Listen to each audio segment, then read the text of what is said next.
कट्टरपंथ और आतंकवादियों को पनाह देने के लिए मशहूर पाकिस्तान भले ही एक एक फूटी कौड़ी को मोहताज हो, लेकिन वो अपनी फितरत से बाज नहीं आ रहा है।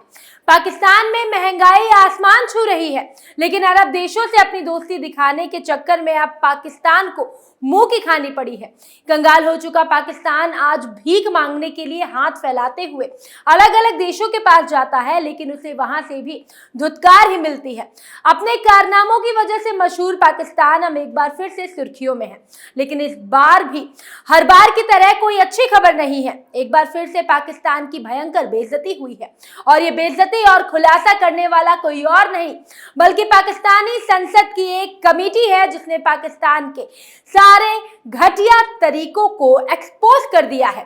तो क्या कुछ है पूरा मामला, सब कुछ आपको बताते हैं हमारी स्पेशल स्टोरी में।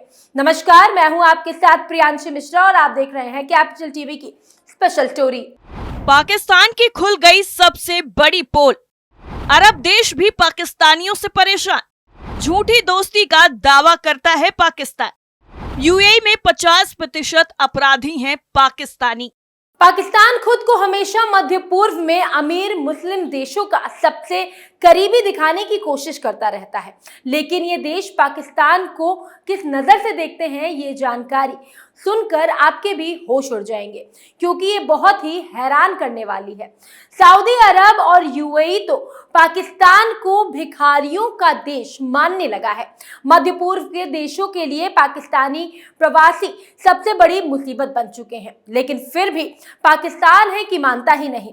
उसे बार बार अपनी बेइज्जती करवाने का शौक जो है। संयुक्त अरब अमीरात यानी यूएई और सऊदी अरब जैसे खाड़ी देशों ने पाकिस्तानी कारीगरों को लेकर अपनी चिंताएं जाहिर की हैं। अब हम आपको बताने जा रहे हैं, उससे थोड़ा गौर से सुनिएगा, क्योंकि इसे पाकिस्तान की नीयत का पता चलेगा। दरअसल रिपोर्ट के मुताबिक यूएई में 50% अपराध पाकिस्तानियों द्वारा किए जा रहे हैं, जबकि सऊदी अरब पाकिस्तान से आने वाले भिखारियों से परेशान है। ये सारे खुलासे पाकिस्तानी संसद की एक कमेटी में हुआ है।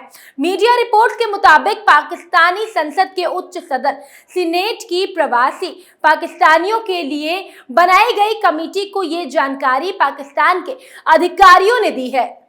कमेटी को बताया गया है कि यूएई जैसे देश पाकिस्तान से आने वाले कामगारों से बिल्कुल भी खुश नहीं है, और वो अब पाकिस्तानियों को काम के लिए बुलाने की जगह बांग्लादेश जैसे जगहों के लोगों को तरजीह दे रहे हैं। यूएई पाकिस्तानी कामगारों से इसलिए भी परेशान है क्योंकि यहाँ होने वाले 50% अपराधों में यही लोग शामिल पाए गए हैं। इसके अलावा पाकिस्तानी यूएई के भीतर बदतमीजी भी करते हैं। यूएई इनके व्यवहार से परेशान है। पाकिस्तानी दुबई जैसे शहरों में महिलाओं की बिना इजाजत के वीडियो बनाते हैं। हाल ही में जो मामला सामने आया है वो और भी हैरान करने वाला है। इसने यूएई में प्रशासन की चिंता बढ़ा दी है। दुबई में कई पाकिस्तानियों को महिलाओं के वीडियो बनाते पकड़ा गया है। हर साल लगभग 6 से 8 लाख पाकिस्तानी विदेश जाते हैं, जिसमें से 2 से 3 लाख वापस आते हैं। विदेश यात्रा करने वाले पाकिस्तानियों में 96% खाड़ी देशों में जाते हैं। यूएई के साथ ही इराक और सऊदी अरब भी पाकिस्तानियों से परेशान है। पाकिस्तानियों की हरकतों के बाद अब खाड़ी देश इनसे दूरी बनाने लगा है। पाकिस्तानियों की तुलना में बांग्लादेश के लोगों को ज्यादा नौकरियां मिल रही हैं।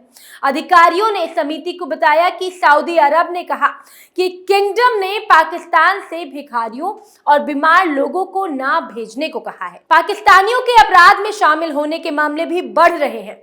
यूएई में कुल अपराध में 50% में पाकिस्तानी शामिल है। भिखारियों से परेशान है सऊदी अरब।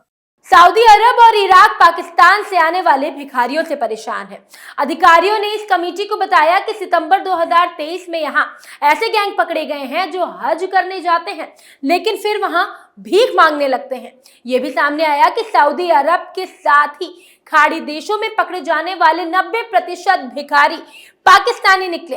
कमेटी में कहा गया कि पाकिस्तानी नई तकनीकों के हिसाब से काम नहीं कर पा रहा है, इसीलिए भी उनकी मांग इन देशों में घट रही है। कमेटी को बताया गया कि इन्हें ट्रेनिंग दिए जाने की जरूरत है। सऊदी अरब में पाकिस्तानी भिखारियों के जाने का मुद्दा पहले भी कई बार उठता रहा है।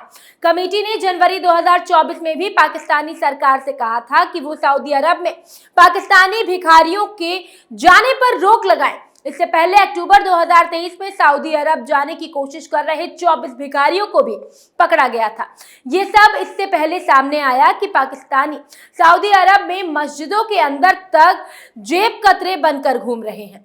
इन सबसे खाड़ी देशों के लोग तंग आ गए हैं और पाकिस्तानियों को अब काम पर नहीं रखा जा रहा है। पाकिस्तान बड़े स्तर पर बाहर से आने वाले पैसों पर निर्भर है। ऐसे में उसके लिए ये काफी चिंता का विषय है। गधों के बाद भिखारियों को भेज रहा पाकिस्तान। पाकिस्तान की अजीबोगरीब हरकतों से वो अपनी किरकिरी करवाता रहता है, लेकिन हद तो तब हो गई जब 2022 में एक खबर सामने आई। दरअसल पाकिस्तान में पिछले कुछ सालों से बड़ा आर्थिक संकट चल रहा है। इससे उबरने के लिए तमाम तरह की कोशिश भी पाकिस्तान कर रहा है, लेकिन इसी कड़ी में चीन ने पाकिस्तान से गधों और कुत्तों के आयात में दिलचस्पी दिखाई, जिसमें पाकिस्तान की जमकर फजीहत करवाई। दरअसल अधिकारियों ने एक संसदीय समिति को ये जानकारी 2022 में दी थी। मीडिया रिपोर्ट्स के मुताबिक वाणिज्य मंत्रालय और सीनेट की स्थायी समिति के अधिकारियों के बीच आयात और निर्यात पर एक ब्रीफिंग के दौरान इसके सदस्यों में से एक दिनेश कुमार ने कहा कि चीन ने पाकिस्तान से गधों के साथ साथ कुत्तों को भी आयात करने में दिलचस्पी दिखाई। सीनेटर अब्दुल कादिर ने समिति को ये भी बताया कि चीनी राजदूत ने भी कई बार पाकिस्तान से मांस निर्यात करने की बात कही थी। समिति के सदस्यों में से एक ने ये सुझाव भी दिया कि चूंकि अफगानिस्तान में जानवर तुलनात्मक रूप से सस्ते हैं, इसलिए पाकिस्तान वहां से आयात कर सकता है और फिर मांस को चीन को निर्यात कर सकता है। हालांकि पाकिस्तान के वाणिज्य मंत्रालय के अधिकारियों ने समिति को सूचित किया था कि अफगानिस्तान से जानवरों के आयात पर अस्थायी रूप से प्रतिबंध लगा दिया गया है, क्योंकि पड़ोसी देश में जानवरों में लंपी वायरस से पैदा हुआ त्वचा रोग की खबरें सामने आ रही हैं। गधों में चीन की गहरी दिलचस्पी इसीलिए है क्योंकि वो पारंपरिक चीनी दवाइयों, इजाओ या जेलेटिन के निर्माण में जानवरों की खाल का प्रयोग करते हैं। माना जाता है कि इसमें औषधीय गुण होते हैं और पारंपरिक रूप से रक्त को पोषण देने और प्रतिरक्षा प्रणाली को बढ़ाने के लिए प्रयोग किया जाता है। पाकिस्तान के पास गधों की दुनिया का तीसरा सबसे बड़ा आबादी वाला देश है, जो 2022 में 57 लाख थी। पहले भी जानवरों को चीन को निर्यात कर चुका है। पिछले साल पंजाब सरकार ने देश के विदेशी नकदी भंडार बढ़ाने में मदद करने के लिए गधों को निर्यात करने के इरादे से पंजाब प्रांत के ओकारा जिले में 3000 एकड़ में एक गधा फार्म स्थापित किया था। चीन और अन्य देशों में निर्यात बढ़ाने के लिए अमेरिकी सहित अच्छी नस्लों के गधों को पालने के लिए अपनी तरह के पहले सरकारी स्वामित्व वाले खेत का उपयोग किया जाता है। चीन पहले नाइजर और बुर्किना फासो से गधों का आयात करता था। बाद में दोनों पश्चिम अफ्रीकी देशों से उनके निर्यात पर प्रतिबंध लगा दिया गया। फिर उसके बाद पाकिस्तान ने भिखारियों को विदेश भेजना शुरू कर दिया, लेकिन उसमें भी वो ज्यादा कामयाब नहीं हो पाया। अब चलिए आपको बताते हैं कि पाकिस्तान के लिए गधों का इतना महत्व क्यों है। पाकिस्तान में गधों की संख्या अब 59 लाख। पड़ोसी देश पाकिस्तान में गधों की संख्या बढ़ गई है। इसी साल जून में आई खबर के मुताबिक पाकिस्तान में पशुधन पर जारी नवीनतम आधिकारिक आंकड़ों के मुताबिक इस साल गधों की संख्या 1.72% बढ़कर 59 लाख हो गई है। पाकिस्तान में जारी आर्थिक सर्वेक्षण 2023-24 में बताया गया कि देश में बोझा ढोने वाले जानवरों की संख्या में बढ़ोतरी हुई है। आंकड़ों में बताया गया कि पिछले 5 सालों से गधों की संख्या में 1 से 1.5 लाख का इजाफा होता है। पाकिस्तान के वित्त मंत्री मोहम्मद औरंगजेब की तरफ से जारी किए गए एक सर्वेक्षण में बाकी पशुधन का ब्यौरा भी दिया गया है।